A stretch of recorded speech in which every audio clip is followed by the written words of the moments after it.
Hey everyone, Z-Slayer Dre here, and finally we got a full Nintendo Direct after quite some time. We even got a few big surprise announcements, so let's get into it.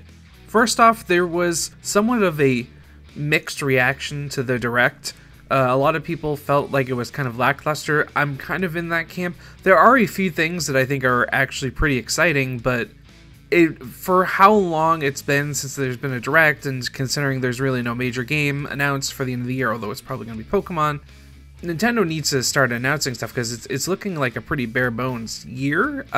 They did add some new stuff, so we'll go over that, but some of it's for next year too, so you never know how the pandemic affected things, but for people that are frustrated, this is Nintendo. This is how they are. I mean, I'm sure the pandemic has a little bit to do with it, but this is just how they are. So, if you want to support them as a company, this is what you get. So let's get into it. I'm gonna go kind of quickly over some of the smaller announcements. Some things don't really need to be said. There's some really small indie games that didn't, or even some mid-tier games, I guess, that just didn't seem noteworthy at all. They just did not look good. But there's a lot of ports. So they announced Fall Guys, which it makes sense. I mean, it makes perfect sense to put it on the Switch. I think it's going to be, I'm sure it's still popular, but I haven't heard nothing about it. But I'm sure this will extend the life cycle of it. So this should give it a huge boost in numbers. It's going to sell very well. And also Outer Wilds was another kind of bigger port. I haven't played it, but I know a lot of people. The people who have played it seem to really love it, so yeah, just more ports on the Switch. That's good. It's always a good thing. The other thing that they actually did start off with is Pyrite Mithrin Smash. They are from Xenoblade Chronicles 2. Oh, it's actually kind of the same person, but they transform. I know there's this thing about anime people with swords. I got Smash. It was really fun, but after a few weeks, I just kind of, moved on to other games, but it's something that's fun to go back to here and there. It's one of those games you can just kind of pick up and play whenever. The next big announcement was Samurai Warriors 5. As you know, if you've listened to anything I've done, I am a big Warriors fan, so I was pretty excited to hear about it because I actually personally like the Samurai Warriors series better than the Dynasty Warriors. Not that there's some different mechanics that I just like from the Samurai games. They decided to reimagine the art style, and it has a very anime look. It seems like the community is pretty split on it, although I actually say it's been a pretty negative response from what I've seen, at least. I'm not a fan of it. I just kind of assumed when I saw it that they were doing it so it could actually run on the Switch, because anyone who knows that has played Hyrule Warriors, Age of Calamity, that thing struggles badly to run on the Switch, so I wonder if they did that change just so it could. I mean, they seem to be doing a lot of work with Nintendo, so I wonder if they did it for that reason. It is multi-platform. It's coming out on all consoles and PC. I personally would not get that on Switch unless I had no other option. Just the frame rate is just going to be terrible. Even the older console, like the PlayStation 4 and Xbox One, I wouldn't buy it on those either. You really want a 60 FPS experience, so I would assume the new consoles would get the 60 FPS, or obviously PC, so I do like the trophy hunt in them, so if I get a PS5 by the time it comes out, which won't be till the summer, I hopefully will have one by then. I'll get on PS5, otherwise I'll just go with PC, because it's just so much more fun to have the higher frame rate. But I'm really not crazy about the art style. I'm hoping to see some growth with the franchise. I just see there's just so much room for improvement. There's so many things they could do. It's such a great franchise as it is, but I just hope they find some new stuff to kind of really improve it. I'm curious to see what they have in store for us. They didn't really give any details. There's a live stream on the 24th.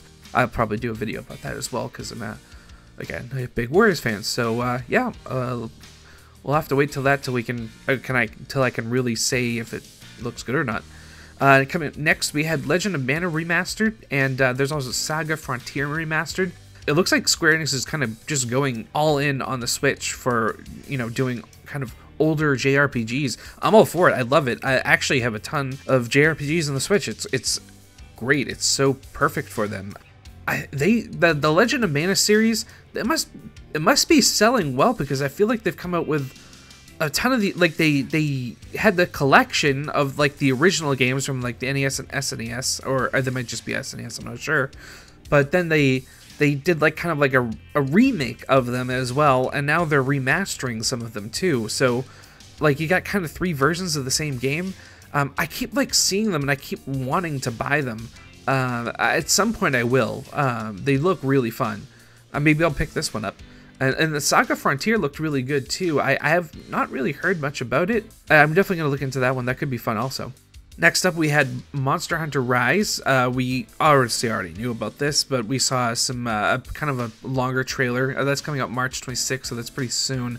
I gotta say, it looks really good. Like, so I got the last, I forget the name of it, but the last big Monster Hunter that blew up on the current gen consoles, like whatever, it's on PS4 and Xbox One.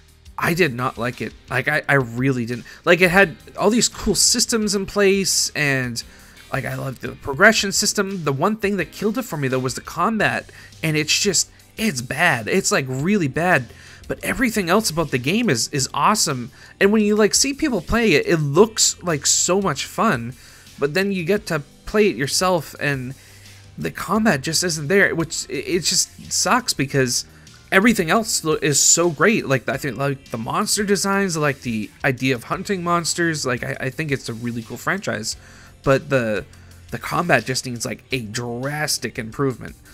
So we'll have to say, I don't know if they're probably gonna just stick to what they have already. I doubt they're gonna really improve it at all, which is a shame because, again, so much potential wasted. I am a little worried about playing a game like this on the Switch. You know, they showed some cutscenes and they looked like they were, you know, going pretty well. I mean, I didn't see any noticeable frame rate drops. I mean, it's probably it's no way it's over 30, but again, this is another, you know, kind of game where you really would want the 60 FPS. Yeah, it looks good. I'm sure for people who are Monster Hunter fans, they're gonna love it. Just personally, unless they like improve the combat, I don't know. Maybe I mean, if it ever goes on sale, which who knows if it ever will, but if it does, maybe I'll grab it up then. Then we had No More Heroes 3, is coming out August 27th. I haven't played any of the other games. I actually don't really know too much about the series in general. I believe it has a big cult following, so I'm sure for people who like it, that's great. Personally, it didn't seem like it would appeal to me at all, but, you know, I'm all for, you know, niche games like that. I really like it when it's good for the industry as a whole to have like different ideas coming out there, because that looked like a, you know, different game, not just like your standard game, which is good. So it's always nice to see games like that, especially if they succeed. So happy for the people that enjoy that franchise. Then we got a kind of a small update with they're doing Mario items and Animal Crossing. I have never played an Animal Crossing game. It's a type of game where I would buy it and play it for like 20 minutes and hate it, or it would dominate my life and I would never stop playing it ever. You know, it's shattered sales records. I don't know. It came out at the right time. I don't think this game would have been. I think it would have been successful, but the pandemic really, you know, made this game what it is, and I don't think Nintendo anticipated that kind of level of success. So that's why we haven't really seen much or really any real significant support after it released. You would think, you know, most companies would see, oh, this game is really like record-shattering successful. You know, we know it's because of the pandemic, but it's still, you know, record-setting nonetheless. Let's, you know, make sure we keep all these people as fans. Like, let's give them some nice free updates with a ton of fun extra content to keep them playing. But they just, I heard they kind of just add items in, and it's not really a fun or engaging experience to add to the game. So, but again, I haven't played it myself. That's just what I've seen. So, but yeah, the pipe looked really cool. I have to say, the costumes or whatever, but when I saw the Mario pipe, that was actually pretty fun. So yeah, I'm sure people playing Animal Crossing will enjoy that. Then we had a kind of a surprise announcement. We had it's called, oh my god, this name is terrible. It's called Project Triangle Strategy. It's by Square Enix. Again, it's another JRPG. They are just doing a ton of them. It's kind of based off of Octopath Traveler. It's like that 2.5D. They patented that, and obviously it seems like it's a different setting, but they are determined to use that. And I thought Octopath Traveler was a beautiful game. I love the art style. I thought the combat was really good. I like the turn-based, but with like some extra mechanics on it, was just great. But the story was just, it was terrible. And it sucks when you have a game that's just, you have the really great art style and you have the really fun combat, but there was no engaging storyline and no interesting characters. I mean, some of, like, there was 8 storylines. There was like 1 or 2 of them that were okay, but most were just like as generic gets, and there was not much.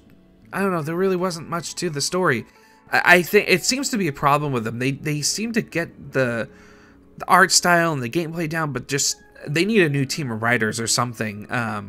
Hopefully, so in Project Triangle Strategy, there's 3 factions this time. It's tactical combat. It looked kind of like Fire Emblem, but they have some different mechanics, like there's backstabbing and you can kind of use the terrain, like if there's ice you can melt it, stuff like that. The combat looked really fun. There's actually a demo out right now. I am definitely going to be downloading that, and I guess they're going to take the feedback from that and change the game accordingly. I guess so. For the story, you do have options, and the options that you select will change story, like kind of like the old BioWare games. If that's done right, oh, this game could be, it looks so good. The combat looks great. Obviously, art style is great. I love the choices in RPGs. Hopefully the writing's there. If the writing's there, this could be a big hit. This could be a really great game if they pull it off. So I am, you know, with the gaming industry now, especially Square Enix, you know, I don't get my hopes up, but I really hope they pull it off, because this is a type of game that I personally would just love. Moving on, we got an announcement for Hades physical copies coming out on the Switch. It's coming out March 19th. The pre-orders are up. The only thing is it's $40. As you know, if you've watched my Hades review, I loved it, and I actually was going to buy this, but $40 for a game I already own, especially one that I wouldn't say is... the pricing at $25 was perfect for that game. More publishers need to take notice to properly price their games. Can't praise them enough for that. I understand, you know, it's probably production cost. They probably didn't do a huge run. I know the cartridges are really expensive, especially if you put the whole game on it, or it depends on the size. But 40 is just... If it was 30, I would probably buy it, but just... even that would be kind of pushing it. I was kind of expecting it to be 25, to be perfectly honest. When I saw the 40, I really want it though. I can't afford it personally with the having to buy all these new games to review them. But yeah, hopefully it doesn't. Hopefully it won't be a situation where it sells out and it'll be scalped. Maybe I can pick it up when I do have the money, because that's something I personally, I love getting physical copies of games. I would like to have Hades on my Switch also. I would actually love to replay it again. I'll probably grab that at some point. I really wish it was a little cheaper though. Moving on again, we got Ninja Gaiden Master Collection. It's a collection of the 3D Ninja Gaiden games. There's a 1, 2, and 3. This is a series that I've always looked at these games, especially when I kind of collect PS3 games, and I always see some of these come up, and I always want to buy it. It's awesome. It's coming to the Switch now. I'm actually going to check to see if it is multi-platform. So yeah, I just checked and it actually is coming out on all platforms and PC. I kind of went down a little rabbit hole though. I guess a lot of people are unhappy with the collection. I guess there's 2 versions. So it's coming out with most of the DLC and all the microtransactions and stuff. I guess there's 2 versions of Ninja Gaiden. There's 2 versions of Ninja Gaiden 2. I'm not super familiar with it, but I guess it must have been like a remaster. It's called Ninja Gaiden 2 Sigma, which is the one that's coming out in the collection. I guess it changed some stages from Ninja Gaiden 2. It heavily censored some stuff, and there's some other changes. It seems like people liked the original Ninja Gaiden 2 better. That's kind of disappointing. I don't understand why they wouldn't just put both in the collection in that case, and then people can just play the one that they like. Yeah, I don't understand why they wouldn't do that. I've never played them, so I don't know the difference, but I'm not a huge fan of censorship. I actually really don't like it. Yeah, I'm gonna have to look into that more. That's interesting. Yeah, but I'll definitely probably grab the collection and do a review on it. That's definitely a game series I wanted to play, and I'll talk about if the changes were bad or not in there. All right. Unsurprisingly, we also got an announcement for DLC for Hyrule Warriors Age of Calamity. Unfortunately, it does not look good. Of course, they're doing it in the 3 waves. I gotta say, I hate these season passes. You know, I play a game, I have fun with it, and then you move on to other stuff, and it's really hard to go back to the game when they add stuff in, especially when it's pretty meager in this case. I would obviously like it, but I enjoyed the game. I like to experience the new stuff, but you know, I'm moving on to other stuff. I just wish they would just put the stuff in the game to begin with, and then if the game is successful, do a proper expansion. Don't just release all this like little stuff and, you know, waves. So there are 3 waves. I gotta say, it's only $20 for the expansion pass. I think that is, for Nintendo, I guess it's reasonable. It's pretty overpriced considering what you get from it. But so there are 3 ways. The first one, it's just a weapon and a costume that's coming out in May. Then in June, they're going to have Wave 1, they're calling it. They're going to have an expanded roster, newly added weapon types, new challenges in the Royal Ancient Lab, and newly added challenging enemies. All great stuff, but that's not really content. Like, you would think, you know, expansion, you want story content. Now, all that stuff is great, but that is things that should come in an expansion, not just by themselves. It's not really that enticing. So yeah, this is why I always wait to just buy stuff this is why I always wait to buy games and get the complete edition, so you don't have to worry about this type of stuff. But reviewing games, obviously, you can't do that. And then they have Wave 2. They have it's going to add new character vignettes, newly added stages, expanded roster, new battle skills for existing characters. Now that's second wave. I wish we got more details. Does newly with the vignettes and the stages? I mean, vignettes, from what I read, that's not really, usually doesn't have much of a plot to it, so I don't know really what that means. And then the stages, I mean, if it's story, you know, stages and a story, oh, that's great. But if it's just like a couple extra maps in the challenge mode, I couldn't really care less, honestly. And again, with the expanded roster is great, but if you don't have any meaningful content to, you know, play or use those extra characters with, what's the point? And again, new battle skills is great, but yeah, I mean, I feel like this is stuff for people like going to like 100% the game. Otherwise, I just don't see the point of buying this, but we'll have to wait for more details. Then we got into the heavy hitters. They came out and said that they had, unfortunately, no new info for Breath of the Wild 2. They knew people were disappointed, but then they did announce Legend of Zelda Skyward Sword HD, which is an interesting choice. I personally haven't played it. I haven't played a lot of the Zelda games. I only played like that kind of the older ones. It's the one from the Wii that used the motion controls. From what I've seen online, it doesn't seem, I haven't seen anyone really excited about it. It seems like it's kind of like I guess the black sheep of Zelda games. It's the motion controls, I think. So they had a lot of the mechanics that were in Breath of the Wild were kind of developed, or some of them were developed in Skyward Sword. But personally, I can't stand motion controls.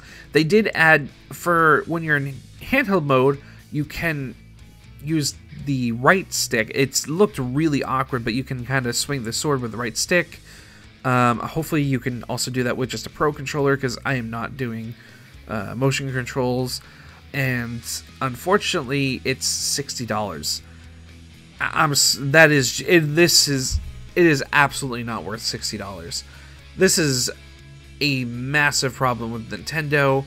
You know, I wonder at some point something's got to give. Like, this is, you can't just keep being anti-consumer like this. Like, I keep thinking, okay, after every time Nintendo does something like this, it's like, all right, this is going to be the breaking point.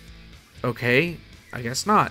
And then the next time it's like, okay, this is going to be the breaking point, but it never seems to be, like, I just don't get how people let themselves be screwed over, basically, time and time again.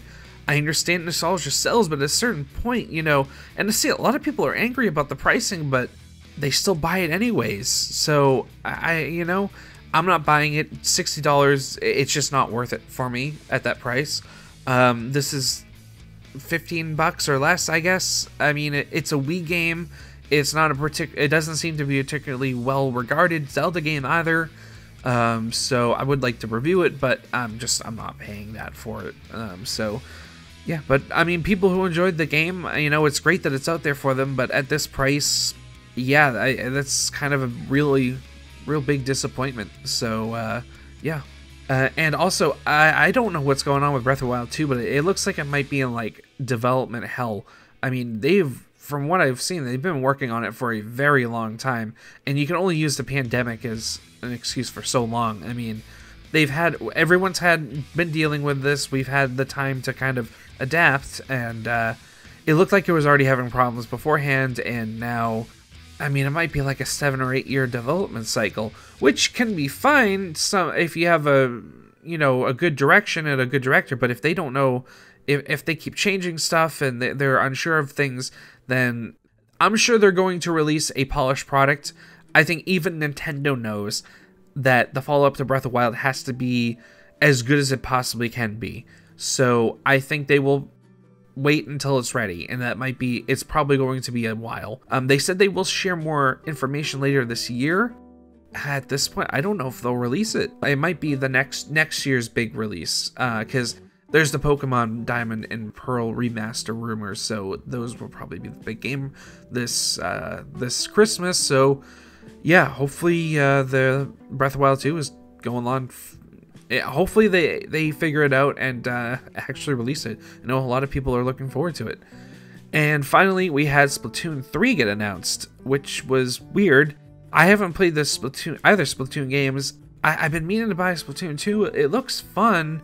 I like single player games. I'm not really like, there's a few multiplayer games that I'll get into, but you know, if I buy a game, I want it to have a big single player campaign, and if it has a multiplayer on top of it, great. But if stuff that it seems like their Splatoon 2 was, there was definitely some single player content, but it's mostly a multiplayer game. So it seemed like a lot of people were confused by this.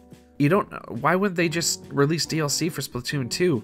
The hope is that it's actually different from Splatoon 2, and they're actually adding meaningful content and different. You want to have a reason for a sequel. I hope it's not just Splatoon 2 with a couple of different maps.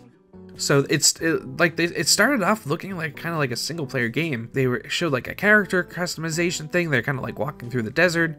I don't know if that's just like an intro thing, or maybe there is a small single player campaign and that's how it starts. Yeah, I'm interested to find out more, but not necessarily excited about this. But I know they've been very well received, so I'm sure there's a good amount of people excited. It's just there's so many other games and franchises that they could have released a game for. Why would they do another Splatoon? I mean, I'm over here sitting like, I want like Fire Emblem. They had Fire Emblem Three Houses. I think it's been the biggest release in this, the franchise's history. Why wouldn't you want to capitalize on that? Release some of the old 3DS games or DS games and remaster them and put them on the Switch. Do a collection. Like, what are they doing? And I know a ton of people want Metroid games on the Switch. There's just so many more. Put them older Pokemon games. I would love the older Pokemon games on the Switch. Like, there's so many things they could do other than Splatoon 3. Very kind of tone deaf.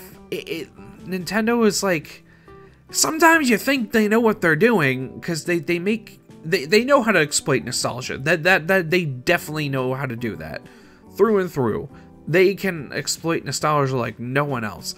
But actually, like, running a business and knowing, like, understanding their customers outside of the nostalgia, like, it seems like they have no idea what they're doing. We'll see. I kind of think they seem to kind of rise and fall. I think, the Switch they didn't really think it was going to be this successful. I mean, there's been reports of that. And they kind of just didn't have a plan, and they're kind of just winging it, not doing a great job. There's been some really great releases, but I feel like this could be so much better. But they just wanted to drip feed that content out to us. Personally, I don't like it. I can't stand it, honestly. So I think the next console probably won't be as big as this one if they keep this up. Or maybe they could go do a 360 and just start releasing stuff and actually stop being anti-consumer. But we'll see. So yeah, that was it for the Nintendo Direct. Like I said, there's a couple other minor things I didn't mention, but overall, I'd say there were definitely some good things. I think the Square Enix RPGs, for the most part, all of them look great. Samurai Warriors 5, I'm gonna have to wait till that stream to see what they're doing with it. I'm a little worried. Like I said, I really don't like the art style change, but if the gameplay's there, I can live with it. Other than that, I mean, the Hades physical was cool, a little overpriced.